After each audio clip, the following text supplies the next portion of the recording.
Well, I've been thinking about working with the OAE.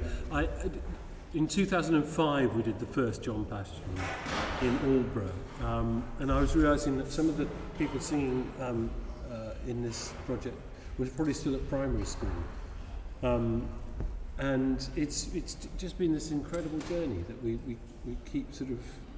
Because you need to go back to it again and again, and it reminded me in the first program that I wrote a program note for.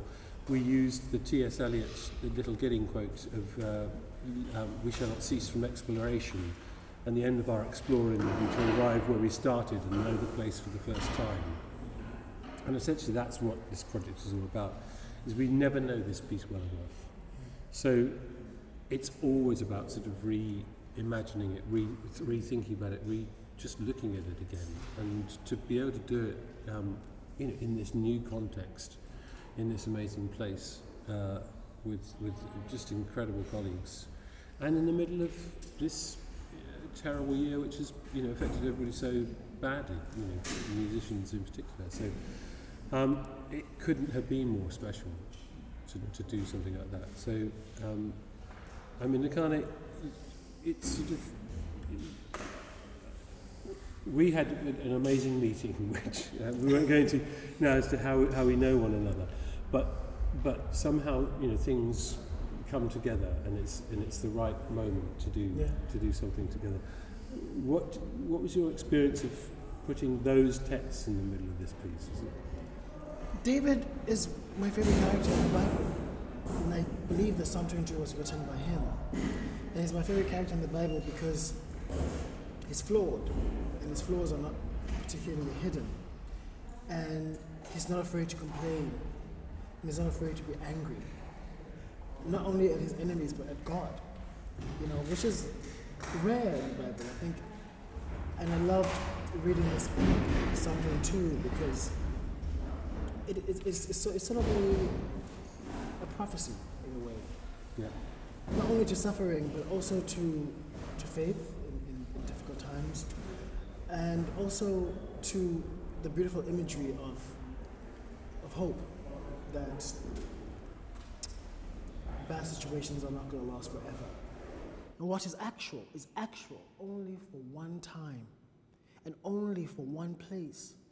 I rejoice that things are as they are, and I renounce the blessed face and renounce the voice, because I cannot hope to turn again.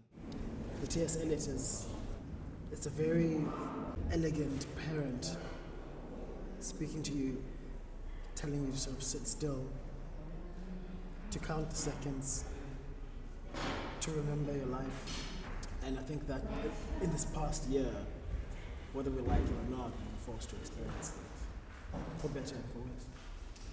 And what I love about having texts of that quality as a sort of sermon element in the Passion is that it does focus our attention even more on the words. That we really have to teach us to care and not to care, teach us to sit still. Because I do not hope to turn again, because I do not hope to turn. These lines, which have an incantatory and a sort of musical sort of value in themselves, really sort of focus an attention on what it is we're trying to do in the Passion. Exactly. When I started reading it out loud, you hear the music of it, and you sort of see how it's beautifully married to the Bach. And Grant, we met doing something in another theatre, doing Samuel Beckett. And I was just so pleased that you agreed to do this. And I know that it's meant a huge amount to Crispin and the team of the tech side of OAE, because they've learned so much, and it's been a real pleasure and a privilege to work with somebody who's done so much film work with lots of great groups and stuff. I'm delighted you said yes, because it sort of makes, it transforms it. So, how has it been?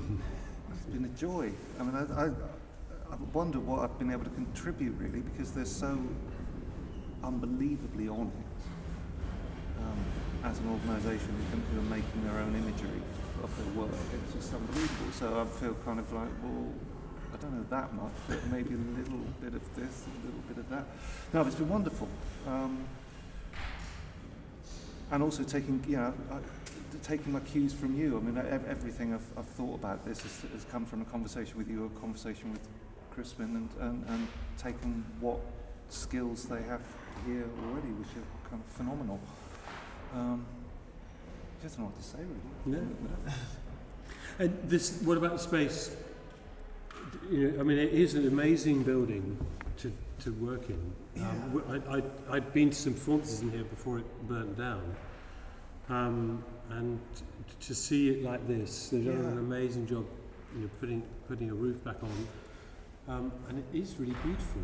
Yeah, and what was unexpected and wonderful. I mean, as much as a brief there was, as you wanted this to be the sense of people coming together, and rather than it being a performance a performance that worked between all the participants, and that so therefore the art and any drama was between people, the eye lines and the gestures and the turns and everything. So that's what I've kind of tried to concentrate on. And what's been really interesting is that this building has a kind of skin quality to it. I mean, you feel like you're inside some sort of knackered body. And it's been really lovely looking at the shots where there are these bodies working in, and the whole background feels like a slightly ruined body, which is containing everything, and that's been really lovely to work with. It's like a Lucian Freud painting. Yeah, just beautiful paintings behind people that in fact are just ruin. Yeah, story. Yeah, and story, history, yeah, absolutely. I mean, I think that we come back to this piece and we've got to make sense of it for this time, for this place, which is, again, T.S. Eliot.